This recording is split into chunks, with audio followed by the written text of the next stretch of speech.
Donc bonjour à toutes, bonjour à tous. Donc je vais vous parler de la Coupe Davis, donc de l'équipe de France en demi-finale, qui a perdu, donc comme vous l'avez vu, face à la Croatie.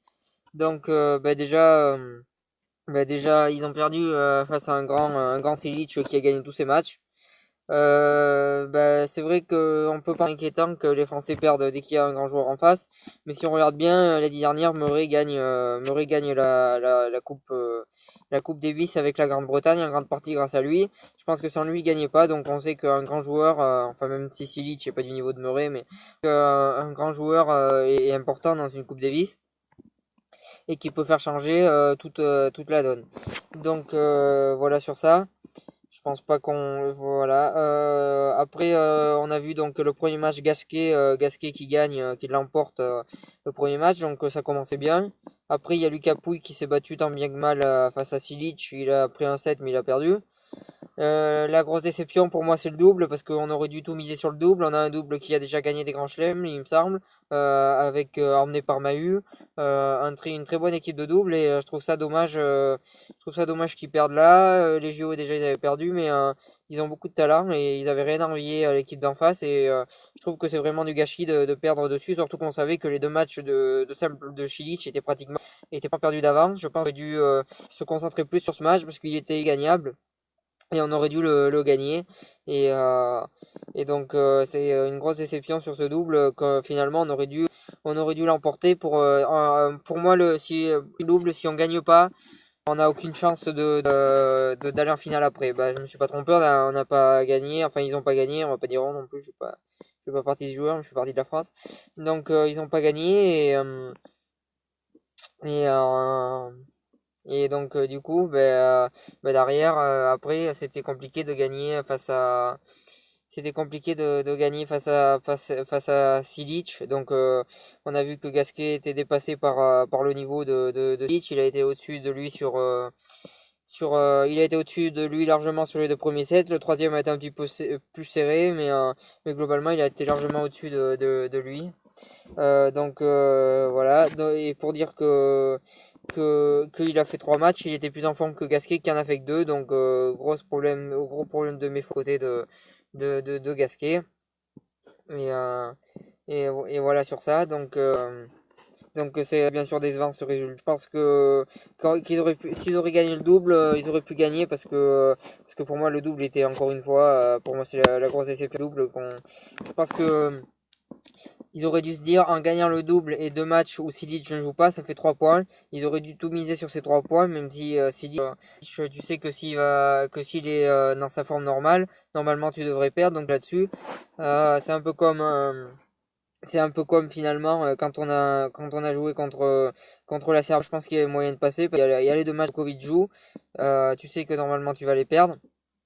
Mais le double, tu peux le gagner, même s'il y a Djokovic, parce que le double, c'est tout la même chose. Et Djokovic, il joue pas du tout pareil et est beaucoup moins performant dans le double. On aurait dû gagner cette année-là. On aurait pu gagner. C'était assez décevant. Bon, après, par contre, contre la Suisse, Stanislas Wawrinka et Federer, je pense que contre ces deux mecs-là en forme, on pouvait rien y faire parce qu'on a des joueurs de bon niveau, mais on n'a pas des grands joueurs comme les Suisses.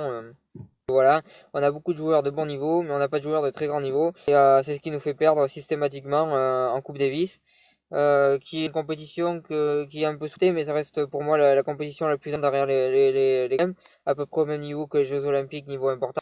Donc c'est que Federer, ça le tenait à cœur il y a quelques années de la gagner. Ça avec le dernier donc on sent que c'est une compétition quand même importante. Et, euh, et les grands joueurs aime la gagner. Donc voilà, donc c'est vrai qu'il y avait l'absence à ce coup-ci de Tsonga. Je pense que Tsonga ça aurait rien changé à cette équipe. Déjà, il aurait pas gagné contre Silic.